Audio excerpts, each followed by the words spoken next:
నుంచి ప్రార్థన చేసుకున్నాం.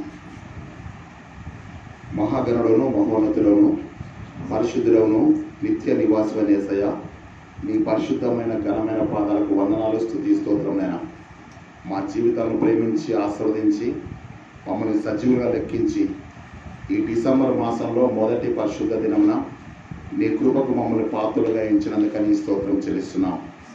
యేసయ్య, ఈ ఉదయకాల సమయంలో ఎంతమంది బిడ్డలైతే ఈ లైవ్ ప్రోగ్రాం ద్వారా నీ వాక్యాన్ని వింటున్నారో ఆ బిడ్డలందరినీ కూడా మీరు దర్శించండి. నీ యొక్క ఆత్మచేత నింపండి, నీ ఆత్మ కార్యములు జరిగించండి.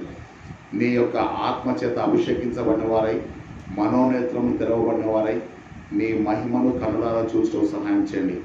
ఆత్మతోనూ సత్యముతోనూ ఆరాధించగలిగినటువంటి జీవితాలు దయచేసి నీ మహిమ రాజ్యం కొరకు మమ్మల్ని ఆయుధపరచమని, క్రీస్తు ప్రేమలో మమ్మల్ని కడవరకు కాపాడమని యేసయ్య, అనేక మంది దైవజనులు మరి అనేక మంది విశ్వాసులు కన్నీటితో మోకరించి ప్రార్థిస్తుండగా ప్రపంచాన్ని కలవరపెట్టుచున్న కరోనా వైరస్ నుంచి అందరికి కూడా విడుదల దయచేస్తున్నందుకని స్తోత్రం చెల్లిస్తున్నాం. ప్రతి బిడ్డల యొక్క ప్రార్థన మీరు ఆలకిస్తున్నందుకని స్తోత్రములు. ప్రార్థన ఆలకించువాడా, మా మొరను నీ యొద్దకు చేరనిమ్మని బ్రతిమాలుకొనుచున్నాం. యేసయ్య, ఈ బిడ్డలందరినీ కూడా మీరు దీవించి మా దీన ప్రార్థనకు మీరు ప్రతిఫలం దయచేసి, నీవు సర్వశక్తి గల దేవుడవు, రోషం గల దేవుడవు నాయన, నీ యొక్క ఆత్మచేత మమ్మల్ని అభిషేకించే దేవుడవు కనుక నీకు వందనాలు చెల్లిస్తూ నీ కృపకు మమ్మల్ని పాత్రలుగా ఉంచమని యేసుక్రీస్తు శక్తి గల నామమున బట్టి వేడుకొంచున్నాం తండ్రి, ఆమేన్. ప్రియమైనటువంటి దేవుని బిడ్డలారా, మరి ఈ ఉదయకాల సమయంలో మత్తయి సువార్త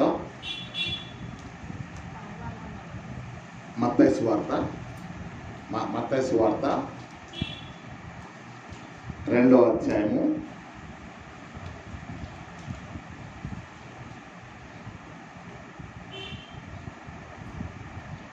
3 వచనాలు చదువుతాను. మొదటి 3 వచనాలు నేను చదువుతాను, చూడండి. రాజైన హేరోదు దినముల యందు యూదయ దేశపు బెత్లెహేములో యేసు పుట్టిన పిమ్మట, ఇదిగో తూర్పు దేశపు జ్ఞానులు యెరూషలేమునకు వచ్చి, యూదుల రాజుగా పుట్టినవాడు ఎక్కడ ఉన్నాడు? తూర్పు దిక్కున మేము ఆయన నక్షత్రమును చూచి ఆయనను పూజింపవచ్చిదమని చెప్పి, హేరోదు రాజు ఈ సంగతి విన్నప్పుడు అతడును అతడితో కూడా ఉన్న యెరూషలేములోని వారందరూ కలవరపడ్రి. కాబట్టి రాజు ప్రధాన యాజకులను ప్రజల్లో ఉండు శాస్త్రులను అందరినీ సమకూర్చి, క్రీస్తు ఎక్కడ పుట్టును అని వారిని అడిగాను. అందుకు వారు, యూదయ బెత్లెహేంలోనే. ఏలయనగా, యూదయ దేశపు బెత్లెహేమా, నీవు యూదా ప్రధానులలో ఎంత మాత్రమూ అల్పమైన దానవు కావు. ఇశ్రాయేలును నా ప్రజలను పరిపాలించు అధిపతి నీలో నుండి వచ్చును అని ప్రవక్త ద్వారా వ్రాయబడినదని చెప్పిరి. ఇక్కడ మనము ఈ యొక్క వాక్యాన్ని వినడానికి ముందు ప్రియదేవుడు, మరి మనందరం కూడా క్రిస్మస్ నెలలోకి వచ్చేసాము కదా. అందరం కూడా క్రిస్మస్ సంతోషంగా జరుపుకోవాలని చెప్పి ఒక ప్రక్క చూస్తే ఎంతోమంది కుటుంబాల్లో ఎంతోమంది మరి తల్లిదండ్రులు కోల్పోయిన వాళ్ళు ఉన్నారు, ఎంతోమంది మరి పిల్లల్ని కోల్పోయిన వాళ్ళు ఉన్నారు. మనం కొన్ని టీవీలలో చూసాం. ఏం చూసామంటే, మరి ఎంతోమంది వారి యొక్క జీవితాల్లో అన్నీ పోగొట్టుకున్నారు. అన్నీ పోగొట్టుకొని ఈ సంవత్సరం మాకు క్రిస్టమస్ అనేది లేదయ్య గారు అని చెప్పిన వాళ్ళు కూడా నాకు ఉన్నారు. ఎందుకు ఈ మాట చెప్తున్నానంటే, మనము వాళ్ళందరి కొరకు ప్రార్థన చేద్దాం. వాళ్ళకంటే మనం నీతిమంతులము గొప్పవాళ్ళమని కాదు, కానీ వారి కుటుంబాల్లో దుఃఖం ఉంది. నాకు తెలిసినటువంటి సహోదరులు చాలామంది ఉన్నారు. వాళ్ళ కుటుంబాల్లో మరి తల్లిదండ్రులు ఇద్దరు చనిపోయారు కరోనా వైరస్ తోటి. ఇంకా కొంతమంది వారి యొక్క కొడుకు చచ్చిపోయాడు. ఇంకో దగ్గర చూస్తే వాళ్ళ చిన్న అమ్మాయి చనిపోయింది. కాకపోతే కొన్నేమో టీవీలలో చెప్పారు, కొన్నేమో టీవీలలో చెప్పలేదు. కానీ మన విషయంలో మనం చూస్తే దేవుడు మనల్ని ఎంతగానో ప్రేమించి ఎంతగానో దేవుడు మనల్ని ఆశీర్వదించి ఈరోజు సజీవుగా ఉంచాడు. ఈరోజు డిసెంబర్ మొదటి ఆదివారంలో మనం ఈ రీతిగా బ్రతికున్నాము అంటే అది దేవుని యొక్క మహాకృపకు మనల్ని పాత్రలు చేశాడు. అందుకే దయాప్రాప్తురాలని శుభము, నువ్వు దేవుని వలన కృప పొందిదివి అని చెప్పేసి అక్కడ లూకా సువార్త 1వ అధ్యాయం 26వ వచనం నుంచి ఉంటుంది. అక్కడ చక్కగా చెప్తాడంటే 30వ వచనంలో దయాప్రాప్తురాల నీకు శుభం, నువ్వు దేవుని వలన కృప పొందితివి. ఈరోజు దేవుడు మనందరి జీవితాల్లో అదే జ్ఞాపకం చేస్తున్నాడు. ఏమనంటే దయాప్రాప్తురాల నీకు శుభం. ఈరోజు ఒకసారి మీరు లూకా సువార్త 21వ అధ్యాయం చూద్దాం. లూకా సువార్త 1వ అధ్యాయము మరి 26వ వచనం నుంచి మనం చూస్తే అక్కడ స్పష్టంగా అక్కడ గాబ్రియల్ దూత వచ్చి మరి స్పష్టంగా చెప్తున్నట్టు మాట చూద్దాం. ఒకసారి చూడండి లూకా సువార్త 1వ అధ్యాయము 26వ వచనం నుంచి మనం చూస్తే ఇంకా క్రిందకు వచ్చినప్పుడు 29-30 వచనం చూసినట్టయితే ఆ మాటకు ఆమె బహుగా తొందరపడి ఈ శుభవచనం ఏమిటో అని ఆలోచించుకొనిచుండగా దూత మరియా భయపడకుము, దేవుని వలన నీవు కృప పొందితివి.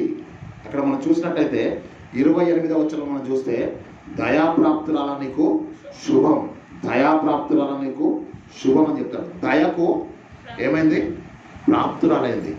ఎవరైతే దేవుని దయకు ప్రాప్తులమవుతామో మనకేం జరుగుద్ది? శుభం జరుగుద్ది కదా, అంతేనా? కరెక్టేనా? మనం ఎప్పుడైతే దేవుని దయకు ప్రాప్తులమవుతామో మనకేం జరుగుతుందంట? శుభం జరుగుద్ది కదా. మనము చాలా విషయాలు మనం చూస్తాం. ప్రతిరోజు మనకేం జరగాలంటే శుభము అంటే మంచి లేకపోతే మేలు, ఓకేనా?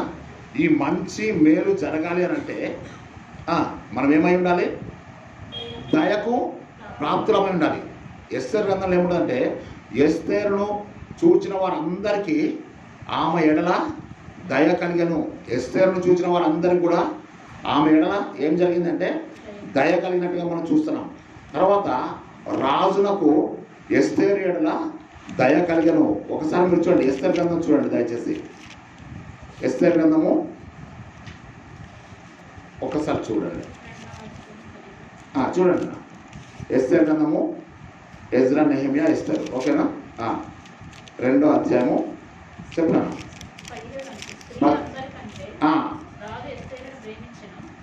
స్త్రీలందరికంటే రాజు ఎస్తేరును ప్రేమించెను, కన్యకలందరికంటే ఆమె అతని వలన దయాదాక్షిణ్యం పొందెను. అతడు రాజ్య కిరీటము ఆమె తల మీద ఉంచి ఆమెను వస్తీకి బదులుగా రాణిగా చేసెను. ఇంకా మనము 15వ వచనం చివరి భాగం, ఎస్తేరు గ్రంథం 2వ అధ్యాయం 15వ వచనం మనం చూసినట్టయితే ఎస్తేరును చూచిన వారందరికీ ఆమె ఎడల దయ పుట్టెను. అక్కడ మనం చూసినట్టయితే ఈరోజు మనం చూస్తున్నాం దయాప్రాప్తురాల నీకు శుభం కదా. ఎస్తేరు మనుషులందరి దయను సంపాదించుకుంది. ఎస్తేరు రాజు దయను కూడా సంపాదించుకుంది. ఆ దయకు ఎప్పుడైతే ఆమె ప్రాప్తురాలైందో రాజ్య కిరీటము రాజే స్వయంగా వచ్చి ఆమె తల మీద పెట్టినట్టుగా మనం చూస్తున్నాం. హల్లెలూయా. ఇక్కడ ఎంత చక్కగా చెప్తుంటే దయకు ప్రాప్తులమైతే కదా, దేవుని దయకు ప్రాప్తులమైతే. సామెత గ్రంథం 3వ అధ్యాయంలో కూడా చెప్తానంటే దయను సత్యం ఎన్నడూ కూడా మీరు విడిచిపెట్టలేదు, వాటిని మీరు కంఠభూషణముగా ధరించుకోండి. అప్పుడు నీవు మనుషుల దయందును దేవుని దయందును మంచివాడు అనిపించుకుంటావు కదా. యేసుక్రీస్తు కూడా మనుషుల దయందును దేవుని దయందును వర్ధిల్లుచుండెను. ఇక్కడ మనం చూసినట్టయితే మరియా దయకు ఏమైంది? ప్రాప్తురాలైంది. ఈరోజు మనం నేర్చుకోవాల్సిన విషయం అంటే ఈ క్రిస్మస్ దినంలో మనం అందరం కూడా బ్రతికున్నాము అంటే నా వర్షంలో నా అనుభవంలో నేను చెప్తా అంటే ఈరోజు మనం బ్రతికున్నాము అని అంటే that is just the grace of God కదా, దేవుని యొక్క కృప వల్ల కదా, by the mercy of God అంటే దేవుని యొక్క దయ వల్ల మనం ఈరోజు బ్రతికున్నాం. ఈరోజు 6వ తారీఖు డిసెంబర్ నెలలో మనం ఈరోజు ఈ యొక్క హోలీ కమ్యూనిటీ సర్వీస్ చేసుకుంటున్నామంటే మనం ఏమయ్యామంటే దేవుని యొక్క దయకు ప్రాప్తులమయ్యాం. ఈ నెల మనకేం జరగబోతుందంటే దయకు ప్రాప్తులమైన మనకు శుభం కలగబోతుంది కదా. దేవుడు మనకి ఈ శుభవచనం కదా, అక్కడ మనం చూసినట్టయితే ఈ శుభవచనం ఏమిటో అని ఆలోచన చేస్తుంది. అక్కడ చూడండి ఎంత చక్కగా ఉంటుందంటే, చూడండి 29వ వచనం, 29వ వచనం, లూకా సువార్త 1వ అధ్యాయం 29వ వచనంలో, ఆమె ఈ మాటకు బహుగా తొందరపడి ఈ శుభవచనము ఏమిటో అని ఆలోచన చేస్తుంది. ఆ శుభవచనము వచనం ప్రారంభమైంది. మీకు అర్థమవుతుందమ్మా? శుభ వచనం అంటే వచనం అంటే మాట కదా. దయాప్రాప్తురాల నీకు శుభము కదా, ఈ దేవుని వల్ల నువ్వు కృప పొందావు అని చెప్పగానే మరియమ్మ ఏం చేస్తుందంటే అసలు ఆ శుభవచనము ఏంటి అని ఎదురు చూస్తుంది. మనం కూడా ఏమనంటే ఈ డిసెంబర్ నెలలో దేవుడు మనకి ఏం గొప్ప కార్యం చేయబోతున్నాడు, ఏ శుభవచనం మనకు వస్తుంది, ఏ శుభం మన ఇంట్లో జరుగుతుంది, ఏ శుభం మన జీవితాల్లో జరుగుతుంది కదా. ఈ డిసెంబర్ నెలలో మనకు ప్రభు చెప్తుంటే నీకు శుభము కలుగును గాక, దయాప్రాప్తురాలు నీకు శుభము కలుగును గాక. ఈరోజు దేవుడు డిసెంబర్ మాసంలో ఈ మొదటి పరిశుద్ధ దినంన నీకు చెప్తున్న మాటే, నువ్వు వెళ్ళిన ప్రతి స్థలంలో శుభము కలుగును గాక. కారణం ఏంటి అంటే నువ్వు దయకు ప్రాప్తుడవయ్యావు కాబట్టి ఈరోజు నువ్వు సజీవంగా ఉన్నావు. నేను మీకు ఇంతకుముందు కూడా చెప్పాను, పిలువబడిన వాళ్ళు అనేకులు ఉంటారు కానీ ఏర్పరచబడ్డ వాళ్ళు కొంతమంది అని చెప్పేసి అని ఆ యొక్క మత్తయి సువార్త 22:14 ఉంటుంది. అక్కడ స్పష్టంగా ఉందంటే పిలువబడిన వారు అనేకులు. మాథ్యూ 22nd chapter verses 14 అక్కడ స్పష్టంగా ఉండేది ఏమంటే పిలువబడిన వారు అనేకులు, ఏర్పరచబడ్డవారు కొద్దిమందే కదా. మాథ్యూ 22nd chapter verses 14 వచనం అక్కడ ఏమనంటే పిలువబడిన వారు అనేకులు, ఏర్పరచబడ్డవారు కొద్దిమందే. ఈరోజు ఈ యొక్క డిసెంబర్ 6th ఈ దినమున ఈ యొక్క హోలీ కమ్యూనియన్ సర్వీస్కి దేవుడు నిన్ను ఏం చేశాడమ్మా? ఏర్పరచుకున్నాడు. You are chosen by God for this blessed opportunity to follow and join in the holy communion service of this first week of December. దేవుడు ఈ యొక్క మొదటి దినంలో మనం చూసినట్టయితే మనకు దేవుడు అనుగ్రహించినట్టు ఈ శుభవచనం మళ్ళీ స్పష్టంగా చెప్తాడంటే పిలువబడిన వారు అనేకులు 14 వచనం కాగా పిలువబడిన వారు అనేకులు 22:14 ఏర్పరచబడ్డవారు కొద్దిమందే. ఆ కొద్ది మందిలో నువ్వు ఉన్నావు. ఆ రోజు దేవుడు ఏర్పరచుకోవడానికి కన్య మరియ కదా, కన్య మరియకు దేవుడు తన దూత ద్వారా శుభవచనాలు పంపించినప్పుడు ఆ దినమున దేవుడు ఆమెకి శుభవచనం ఇచ్చాడు. అవునా? ఈ రోజున ఈ 2020 డిసెంబర్ 6వ తారీఖున దేవుడు ఈ వాక్యం వినడానికి మనల్ని ఏర్పరచుకొని, మనల్ని పిలుచుకొని, మనల్ని ఏం చేశాడ? ఆశీర్వదించి మనం చెప్తుంటే మనము దయకు ప్రాప్తులమయ్యాం కాబట్టి మనకు దేవుడు ఏం చేయబోతుందంటే శుభం కలుగుతుంది. ఈ శుభవచనము ఏంటి అని అన్నప్పుడు ఈ శుభవచనంలో 2 భాగాలు ఉన్నాయి. మీకు ఒక భాగం గురించి చెప్తాను పోదు. చాలామంది ఏంటంటే అంత ఒక్క వైపే చెప్పేసి రెండో వైపు చెప్పకుండా ఉన్నారు. ఏంటి అని అంటే ఇదిగో నువ్వు గర్భం ధరించి కుమారుడిగా అంటావు కదా, అతనికి యేసు అనే పేరు పెడతావు. ఆ తర్వాత ఏమంటే ఇది ఎట్లా సాధ్యమైంది నేను పురుషుని ఎరగందని అంటే అక్కడ చెప్తుంటే పరిశుద్ధాత్మ నీ మీదకి వస్తున్నాడు, తర్వాత సర్వోన్నతుని శక్తి నేను కమ్ముకుంటాడు కాబట్టి పుట్టబోయేవాడు పరిశుద్ధుడు అని చెప్పేసి అంటాడు. అక్కడ స్పష్టంగా చూడండి 35వ వచనం చూడండి. దూత పరిశుద్ధాత్మ నీ మీదకి వచ్చును, సర్వోన్నతుని శక్తి నిన్ను కమ్ముకొను, కనుక పుట్టబో శిశువు పరిశుద్ధుడై దేవుని కుమారుడు అనబడును. అక్కడ మనం చూసినట్టయితే ఓకేనా, ఏంటి శుభవచనము అని అంటే నీవు గర్భాన్ని ధరిస్తావు. ఎట్లా గర్భాన్ని ధరిస్తావు? పరిశుద్ధాత్మ 35వ వచనం లూకా సువార్త 1వ అధ్యాయము లూక్ 1st chapter verses 35 35వ వచనం స్పష్టంగా చెప్తాడంటే ఇదిగో పరిశుద్ధాత్మ నీ మీదకి వచ్చును, సర్వోన్నతుని శక్తి నిన్ను కమ్ముకొను, కనుక పుట్టబోవు శిశువు పరిశుద్ధుడై దేవుని కుమారుడు అనబడతాడు. ఇప్పుడు మీకు అర్థమైంది కదా, ఇది శుభవచనం. అవునా? సర్వోన్నతుని శక్తి ఆమెను కమ్ముకుంటుందంటే అది ఏ వచనం? అది శుభవచనం కదా. పరిశుద్ధాత్మ నీ మీదకి వస్తున్నాడంటే అది శుభవచనం. పుట్టబోయేటువంటి కుమారుడు పరిశుద్ధుడు, దేవుని కుమారుడు అనబడతాడంటే అది శుభవచనం. ఇది one side of the life. ఇది ఒక వైపు. అదర్ సైడ్ మనం ఇంకో వైపు మనం చూస్తే ఒక యవనస్తురాలు పెళ్లి కాకముందు గర్భం ధరిస్తే లోకం ఏమంటది? అవునా? తర్వాత ఆ గర్భంలో ఉన్న శిశువు రోజు రోజు ఎదుగుతుంటే, అవునా, ఆ గర్భం ధరించినటువంటి కన్యక గర్భం ధరించినప్పుడు ఆ కన్యక గర్భంలో ఉన్నటువంటి శిశువు యేసయ్య ఎదుగుతూ ఉన్నప్పుడు ఆమె దేహంలో ఎన్నో మార్పులు వచ్చేస్తున్నాయి. ఒక స్త్రీ గర్భమును ధరించినట్టయితే ఆ శిశువు ఆమె గర్భంలో రోజు రోజు ఎదుగుతున్నట్టయితే ఆమె దేహంలో, తల్లి యొక్క దేహంలో, ఆ గర్భవతి యొక్క దేహంలో ఎన్నో మార్పులు జరుగుతున్నాయి. అవునా? ఆ తర్వాత ఆమె రోజు రోజుకి పుట్టబోయేటువంటి శిశువుకి జన్మనివ్వడం కొరకు ప్రసవ వేదన కొరకు సిద్ధపడుతుంది. మీకు అర్థమవుతుందా వాక్యం?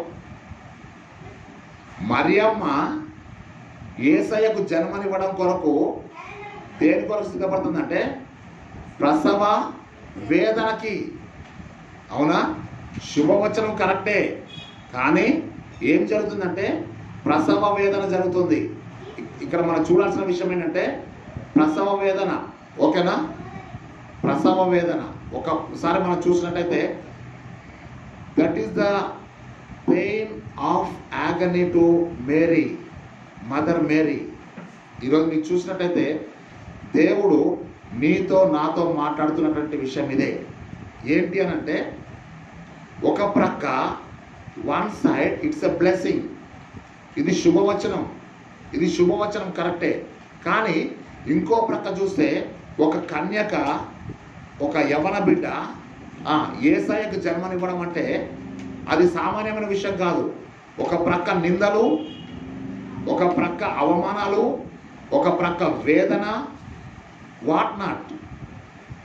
When Mary the mother of Jesus, when she got the carrying, she suffered a lot.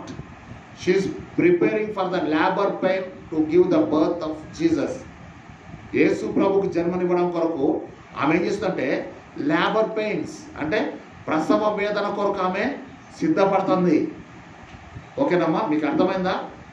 ఒక ప్రక్క శుభవచనమే, సర్వశక్తిమంతుడు, సర్వోన్నతుడు కదా, సర్వోన్నతుడి శక్తి నిన్ను కమ్ముకుంటుంది.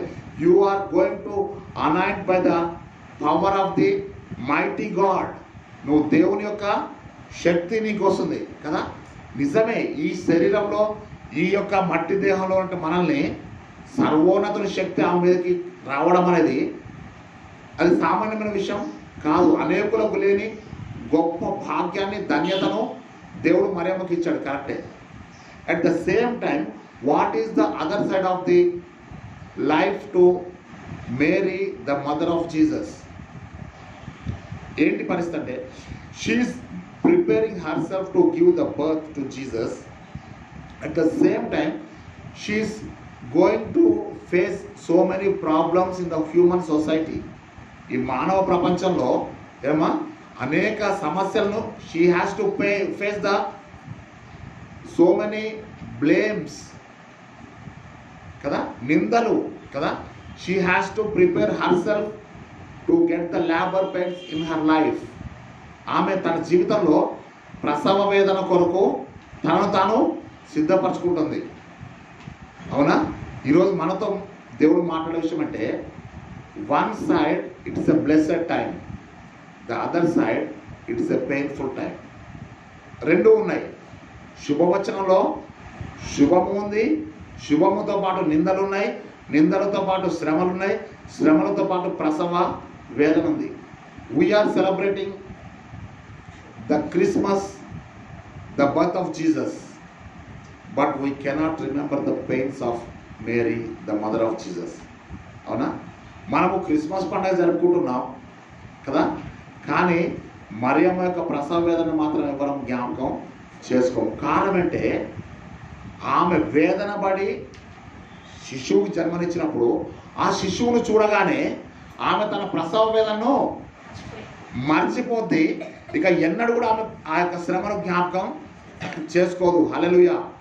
ఈరోజు మనందరం చూడాల్సిన విషయం అంటే మనము పొందబో మహిమ ఎదుట. Romans 8th chapter verses 18.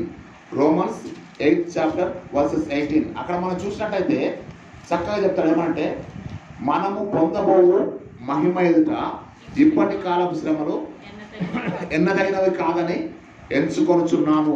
ఇక్కడ మనం చూసినట్టయితే రోమన్స్ 8th chapter verses 18, రోమ పత్రిక 8వ అధ్యాయము 18వ వచనం. అక్కడ స్పష్టంగా చెప్తుంటే మనము పొందబోవు మహిమ ఎదుట ఇప్పటి కాలపు శ్రమలు ఎన్నదగినవి కావు అని ఎంచుకొనుచున్నాను. శ్రమలు ఉంటాయా ఉండవా? నిజంగా ఉంటాయా? ఏమండి, నిజంగా ఉంటాయా ఉండవా? శ్రమలు ఉన్నాయి కదా. శ్రమల గుండా నువ్వు వెళ్ళినప్పుడే దేవుని కార్యాలు నీ జీవితంలో జరుగుతున్నాయి. లూకాసు వార్త, Luke 24th chapter verses 26. Luke 24th chapter verses 26. లూకాసు వార్త 24వ అధ్యాయము 26వ వచనం. అక్కడ ఏం చెప్తాడంటే, క్రీస్తు కూడా ఈలాగు శ్రమపడి తన మహిమలో ప్రవేశించుట అగత్యము కాదా అంటాడు. లూకాసు వార్త 24:26, 24th chapter 26. క్రీస్తు ఈలాగు శ్రమపడి తన మహిమలో ప్రవేశించుట అగత్యం కాదా అంటే యేసయ్య కూడా తన మహిమలో తాను ప్రవేశించాలంటే కూడా ఎట్లా వెళ్ళాడంటమ్మా? శ్రమపడి మహిమలోకి వెళ్ళాడు. అంటే ఈ శ్రమలన్నీ కూడా మళ్ళీ ఎక్కడ నడిపిస్తున్నాయంటమ్మా? మహిమలోనికి నడిపిస్తున్నాయి. ఈరోజు మరియమ్మ దగ్గరికి వచ్చి ఈ శుభవచనం చెప్పిన తర్వాత ఆ యొక్క 1వ అధ్యాయం Luke 1st chapter verses 37. Luke 1st chapter verses 37. దేవుడు చెప్పిన ఏ మాట ఆయనను నిరర్ధకము కానేరదు అని గాబ్రియల్ దూత మరియమ్మతో చెప్తున్నాడు. ఈరోజు నీతో చెప్పే మాట అంటే, దేవుడు చెప్పిన ఏ మాట కూడా వింటున్నామా? దేవుడు చెప్పిన ఏ మాట అయినా సరే అది నిరర్ధకము కానేరదు. ఎందుకంటే భూమి ఆకాశంలోనూ గతిస్తాయి, కానీ నా మాటల్లో ఒక సున్నాయనను ఒక పొల్లైన పోదు. ఈరోజు దేవుడు నీతో చెప్తున్న మాట ఇదే. దేవుడు మాట సెలవిచ్చాడా, అది తప్పకుండా జరుగుతుంది అంతే. అందుకే చెప్తాడు, నువ్వెంతైనా నమ్మదగిన దేవుడవు. విలాప వాక్యములు 3వ అధ్యాయంలో 23-25 వచనం ఉంటుంది. నువ్వు ఎంతైనా నమ్మదగిన దేవుడవు. కారణం అంటే మేము అనేక సార్లు నమ్మకం తప్పిపోయాం, కానీ నువ్వు మాత్రం నమ్మకానికి విరుద్ధంగా ఏమీ చేయలేదు. మన దేవుడు ఏంటంటమ్మా? నమ్మదగిన దేవుడు.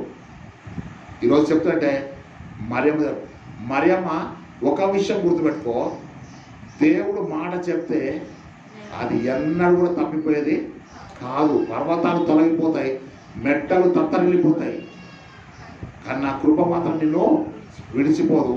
సమాధాన సంబంధమైన నిబంధన తొలగిపోదు. అవునా? యెషయా గ్రంథం ఐజయా 54 verses 10. యెషయా గ్రంథము 54వ అధ్యాయము 10వ వచనం. అక్కడ స్పష్టంగా ఏంటంటే పర్వతాలు తొలగిపోతాయి, మెట్టలు తత్తరిల్లిపోతాయి, కానీ నా కృప మాత్రం నిన్ను విడిచిపోదు. ఈరోజు దేవుడు ఈ వాక్యం నీ కొరకే చెప్తున్నానని చెప్పి నువ్వు గ్రహించుకో. నీ జీవితంలో పర్వతాలు తొలగిపోతాయి, మెట్టలు తత్తరిల్లిపోతాయి, కానీ ఆయన కృప మాత్రం నిన్ను విడిచిపోదని జ్ఞాపకం చేసుకో. మరియమ్మకు చెప్తున్నాను ఏమంటే, నువ్వు దేవుని వలన కృప పొందితివి, నువ్వు దయకు ప్రాప్తురాలవు. దేవుడు చెప్పిన ఏ మాట కూడా నిరర్ధకము కానేరదు. ఈ 3 విషయాలు నేను మీకు మళ్ళీ once again I would like to repeat for you. మొదటిది ఏంటంటే దయకు ప్రాప్తురాలు, దయా ప్రాప్తురాలు.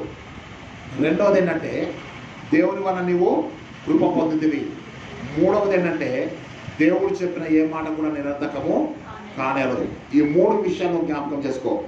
దేవుడు ఈ డిసెంబర్ మాసంలో నీ జీవితంలో ఇది జరుగునుగా కంటే అది తప్పకుండా జరుగుతుంది, అది జరుగునంతే.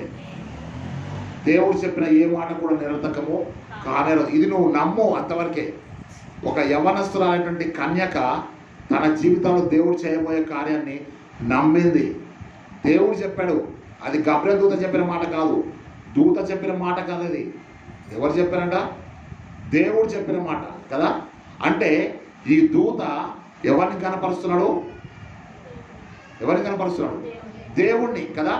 దేవుడు చెప్పిన మాట ఏదైనా సరే నిరర్ధకం కాదని చెప్పి దేవుని దూత, గబ్రియెలు దూత ఎవరిని కనపరుస్తున్నాడంటే దేవుణ్ణి కనపరుస్తున్నాడు.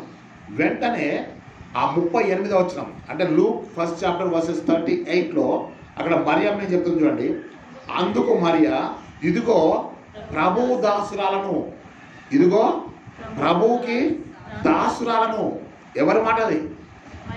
మరియా ఎవరి దాసురాలంట? దేవదూత దాసురాలు కాలే. నేను ఎవరికి దాసురాలంటే ప్రభువుకి దాసురాలను.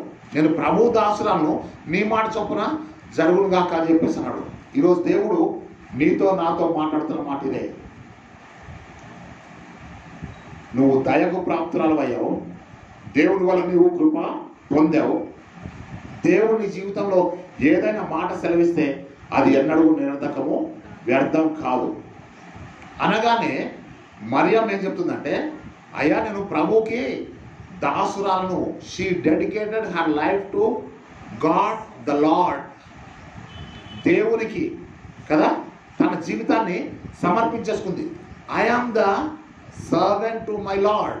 I am servant to my Lord అంటే నేను నా దేవునికి ఎవరంట? దాసురాలను. ఇప్పుడు ఆమె ఏమంటుంది? నేను దాసురాలను, నేను పని మనిషిని. I'm the servant to God, I'm servant to my lord. నేను దేవునికి దాసురాలని చెప్పి చెప్తుంటే అక్కడ మీరు తర్వాత చూడండి. అదే Luke 1st chapter no 49 Luke 1st chapter verses 49 అక్కడ చూడండి. సర్వశక్తిమంతుడు నాకు గొప్ప కార్యములు చేశాను కనుక ఇది మొదలుకొని అన్ని తరముల వారు నన్ను ధన్యురాలు అంటారు. హల్లెలూయా. మరియమ్మ తన గురించి ఏం చెప్పుకుందంటే నేను ప్రభువుకి దాసురాలని చెప్పి చెప్పుకుంది. అవునా? కరెక్టేనా? నేను ప్రభువుకి ఎవరిని? దాసురాలని. నేను యేసయ్య వైపు తిరిగితే నేను ఎవరంటే నేను దాసుడను. When you turn to God you are the servant to God. When you turn to the world is saying that she is the blessed one. ఆమె ధన్యురాలు అని అన్ని తరముల వారు అంటారు, ఒక తరం కాదు. అవునా? అన్ని తరముల వారు ఏమంటున్నారంటే ధన్యురాలు అంటున్నారు. సర్వశక్తిమంతుడు నాకు గొప్ప కార్యములు చేశాను కనుక ఇది మొదలుకొని అన్ని తరముల వారు నన్ను ధన్యురాలు అంటారు. ఈరోజు దేవుడు నీకు చెప్పేటువంటి మాట ఏంటంటే నువ్వు ఎప్పుడైతే దాసురాలు అవుతావో అప్పుడు నువ్వేమవుతావంటే ధన్యురాలు అవుతావు. ఓకేనా?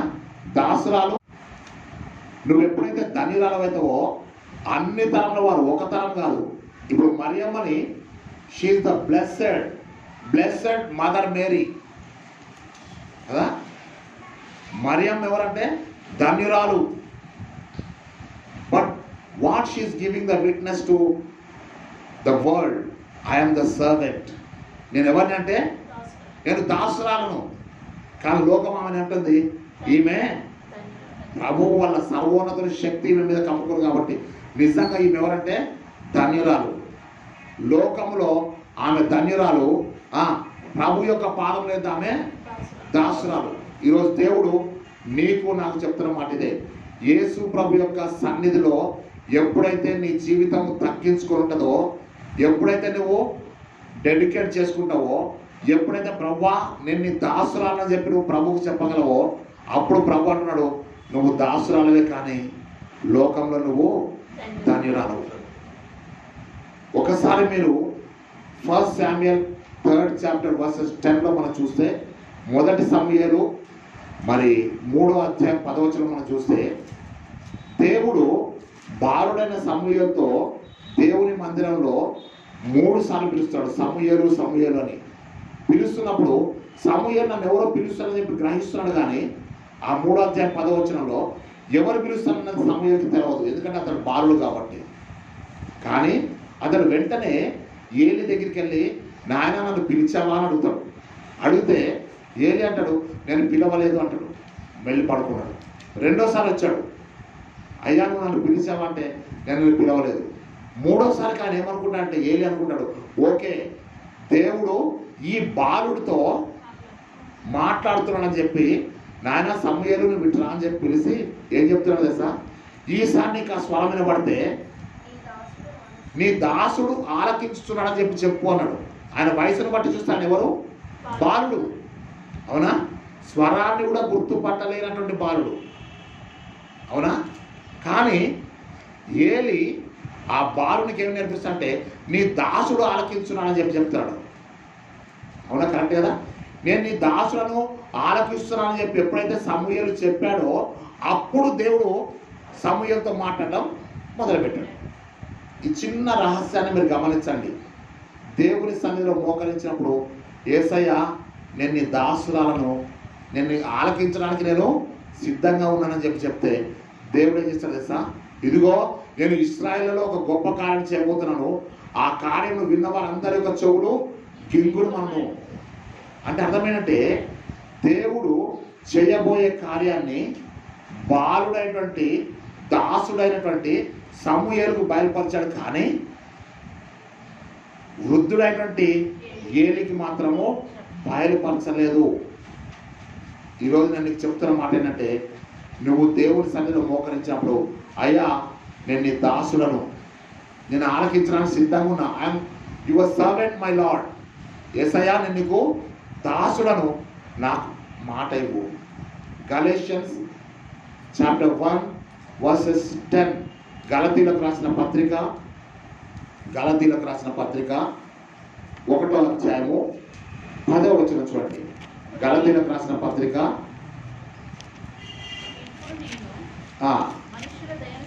ఇప్పుడు నేను మనుషుల దయను సంపాదించుకోవడం చూస్తున్నానా, దేవుని దయను సంపాదించుకోవడం చూస్తున్నానా? నేను మనుషుల దయను సంపాదించుకోవడం చూసినట్టయితే నేను దేవునికి దాసులను కాకపోదును. అక్కడ స్పష్టంగా చెప్తున్నమాట అదే. ఇక్కడ దేవుడు మనతో మాట్లాడుతున్న మాట ఇదే.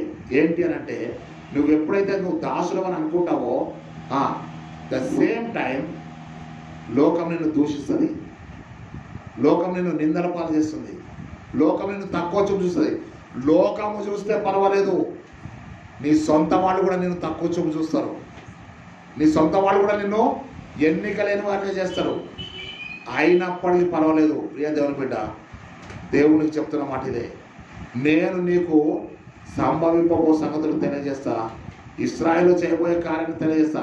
ఆ కార్యములు విన్న వాళ్ళందరూ కూడా వారి చెవులు కింగురమంటాయని చెప్పి జరగబోయే సంగతులు బాలుడైన సమూయేలుకి, దాసుడైన సమూయేలుకి దేవుడు బయలుపరుస్తున్నాడు. మరియమ్మ నేను దాసురాలను అని చెప్పి ఎప్పుడైతే చెప్పాడో కదా, దేవుడు ఆమెను ధన్యురాలుగా చేశాడు. బాలుడైన సమూయేలు ఎప్పుడైతే దాసుడైపోయాడో, దేవుని యొక్క సంభవింపబోయే కార్యాన్ని తెలుసుకొని గ్రహించాడు. అతడు దీర్ఘదర్శి, అతడు ప్రవక్త, అతడు రాజులను కూడా అభిషేకించాడు. ఇశ్రాయేలు రాజులను అభిషేకించిన వాడు సమూయేలు. మళ్ళొక్క మాట చెప్తాను, నువ్వు దేవునికి దాసుడు అయితే, పౌలు ఎక్కడ చెప్తాడంటే, నేను క్రీస్తు యేసు దాసులను అపోస్తలుడైన పౌలు అని చెప్పి రోమపత్రిక 1వ అధ్యాయంలో ఆ స్టార్టింగ్లో చెప్తాడు. మీకు శుభమని చెప్తాడు. ఎవరంటే, నేను అపోస్తలుడను, క్రీస్తు యేసుకి దాసుడను, నేను మనుషులకు దాసుడను కాదు. ఈరోజు దేవుడికి చెప్తాంటే, నువ్వు మనుషులకు దాసుడు అయితే నువ్వు దేవుణ్ణి సంతోషపెట్టలేవు. నువ్వు దేవునికి దాసుడు అయితే మనుషులను సంతోషపెట్టాల్సిన అవసరం నీకు లేదు.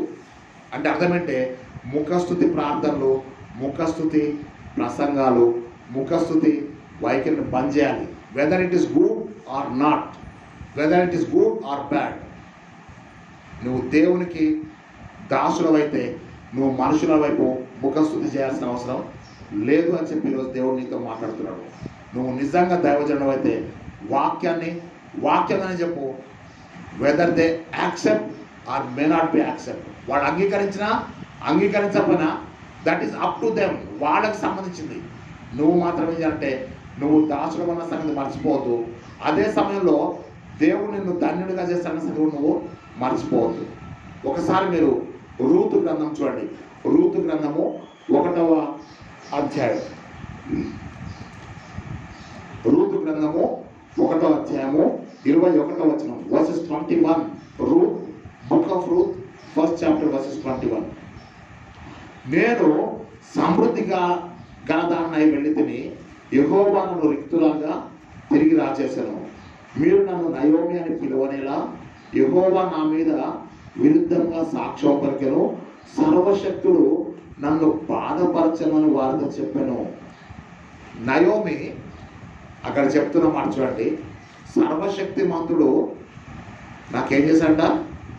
సర్వశక్తిమంతుడు నన్ను బాధపరచను. దేవుడు నాకు విరుద్ధంగా సాక్ష్యం పలికనని చెప్పి దేవునికి విరుద్ధంగా నయోమిని పలుకుతుంది. దేవుడు ఎప్పుడు కూడా నయోమికి విరుద్ధంగా చేయలే. ఆమె బెత్లెహేంలో కరువు వచ్చిందని చెప్పి, ఇంట్లో కరువు వచ్చిందని చెప్పి రోడ్డు మీదకి వెళ్ళి ఏడుస్తే, అమ్మా ఇంట్లో కరువు వస్తే కూడా రోడ్డు మీద పోయి ఏడుస్తాడా? ఈమె అదే పని చేసింది. బెత్లెహేంలో కరువు వచ్చిందని చెప్పి బెత్లెహేంనే విడిచిపెట్టి ఎక్కడికి వెళ్ళిపోయింది? మోయాబు దేశానికి వెళ్ళిపోయింది. కానీ రూత్ ఏం చేసిందంటే మోయాబు దేశాన్ని విడిచిపెట్టి బెత్లెహేంకి వచ్చింది. మీకు అర్థమైందా? నయోమి జీవితంలో బెత్లెహేంని విడిచిపెట్టింది, మోయాబుని ఆశ్రయించింది. రూతు మోయాబును విడిచిపెట్టింది, బెత్లెహేంని ఆశ్రయించింది. ఇప్పుడు రూతు గ్రంథం ఉందా బైబిల్లో? నయోమి గ్రంథం ఉందా? మీకు అర్థమైందా? చిన్న విషయం. మోయాబును విడిచిపెట్టి బెత్లెహేంకి వచ్చేటట్టు రూతు పేరు మీద బైబిల్లో రూతు గ్రంథం ఉంది తప్ప బెత్లెహేంను విడిచిపెట్టి మోయాబు పోయినటువంటి నయోమి మీద నయోమి గ్రంథం అని చెప్పి బైబిల్ గ్రంథంలో లేదు. ఈరోజు నువ్వు నేర్చుకోవాల్సిన విషయం అంటే యేసయ్య కొరకు నువ్వు విడిచిపెట్టగలని విడిచిపెడితే దేవుడిని ఎట్లా ధన్యురాలుగా చేయాలో ప్రభువుకు బాగా తెలుసు. నా నిమిత్తము జనులు మిమ్మల్ని నిందించి హింసించి మీ మీద అబద్ధంగా చెడ్డ మాటల్లా పలుకున్నప్పుడు మీరు ధన్యులు, సంతోషించి ఆనందించండి, పరలోకమందు మీ ఫలము అధికమగును. Matthew 5th chapter verses 10 and 11. మత్తయి సువార్త 5వ అధ్యాయము 10-11 స్పష్టంగా చెప్తాడు. జనులు మిమ్మును నిందించి హింసించి, ఫస్ట్ నిందిస్తారు, తర్వాత హింసిస్తారు, మీ మీద అబద్ధంగా చెడ్డ మాటలలో పలుకున్నప్పుడు మీరు ధన్యులు. మీరెవరు? You are blessed. అంతే, నువ్వు ధన్యుడవు, అంతే. పర్వాలేదు ఎవరేమన్నా కానీ okay, it is okay, that is my blessings. అందుకే 109వ కీర్తనలో చెప్తాడేమంటే వారు శపించుదురే కానీ నువ్వు దీవిస్తావు ప్రభువా. 109వ కీర్తన 28వ వచనం చెప్తాడేమంటే వారు శపించుదురే కానీ నువ్వు దీవిస్తావు. యేసయ్య దీవించే దేవుడు. యేసయ్య నీ జీవితంలో గొప్ప కార్యాలు చేసే దేవుడు. యేసయ్య నీ జీవితాన్ని ధన్యురాలుగా మార్చే దేవుడు. దేవుడు నీకు సంభవింపబో సంగతులు తెలియచేసే దేవుడు. ఈ శుభవచనాన్ని విన్న నీవు దయచేసి నీ యొక్క జీవితంలో ఒక్కటే నేర్చుకో. దేవుని సన్నిధిలో నువ్వు ఎప్పుడైతే మోకరిస్తావో అప్పుడు నువ్వు చేయాల్సిన ప్రార్థన అంటే, ప్రభువా నీ దాసులను ఆలకిస్తున్నాను, నీ దాసురాలను నేను ఆలకిస్తున్నాను. ఏం చేయాలంట? దాసురాలు ఏం చేస్తారు? ఆలకిస్తారు. నా యజమానుడు ఏం చెప్తాడు, నా యజమానుడు చెప్పిన పని నేను ఎట్లా చేయాలి, నేను ఏం చేస్తే నా యజమానుడు నన్ను బట్టి సంతోషిస్తాడు, నా యజమానుడు చెప్పిన మాట ప్రకారం నేను చెయ్యాలి. ఈరోజు దేవుడు చెప్పిన మాట ప్రకారం నువ్వు చేస్తే ప్రభువుకి నువ్వు దాసురాలు అయితే లోకం నిన్ను ఏమంటుందంటే ధన్యురాలు అంటది. లోకంలోకి నువ్వు వెళ్ళినప్పుడు ధన్యురాలు.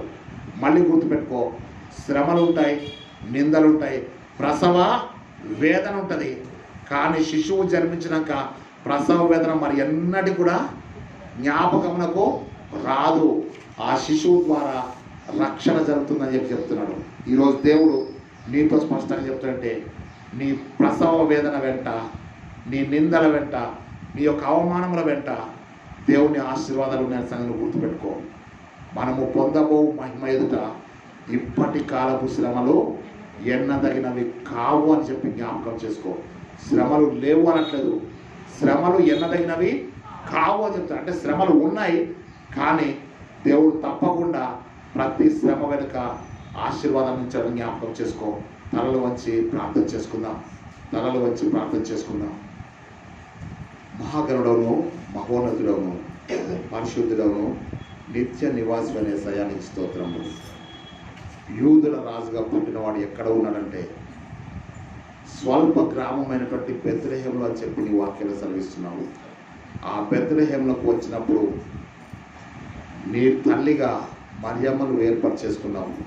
యేసయ్య దీనురాలుగా, ఆమె దాసురాలుగా ఉన్నప్పుడు తన దీనురాలు యొక్క దయాస్థితిని నువ్వు కటాక్షించావు. నీ స్తోత్రం. ఈరోజు ప్రభువా, మేము నీ దాసులుగా బ్రతుటకు మాకు నేర్పించండి.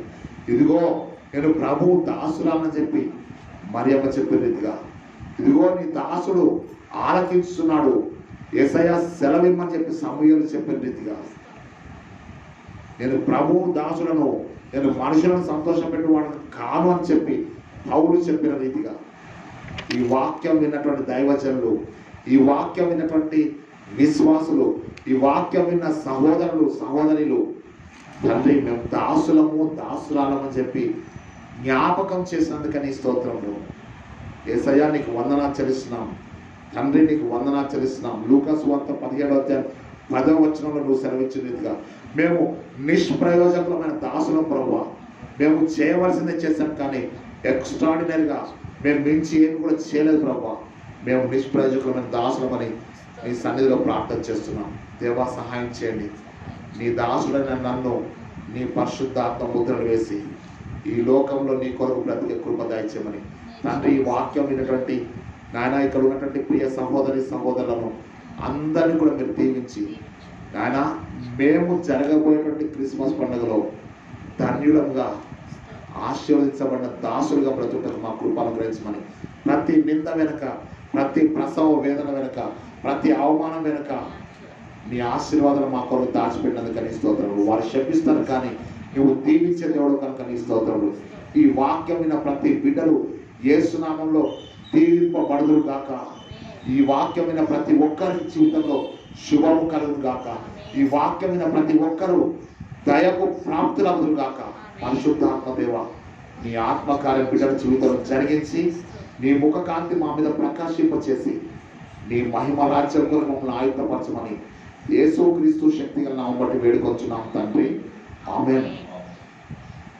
మన ప్రియ ప్రభు అయిన యేసుక్రీస్తు కృపయు, తండ్రి అయిన దేవుని ప్రేమయు, పరిశుద్ధాత్మ యొక్క సహవాసము, సకల దీవెనలు ప్రార్థించిన మనందరికీ, తన నామను బట్టి ప్రార్థిస్తున్న ప్రతి బిడ్డలకు, తన దాసులకు దాసురాండ్రకు ఇప్పుడు సదాకాలంతోడై తన నిత్య మహిమలో మనందరినీ చేర్చుకోను గాక. Amen, amen, amen.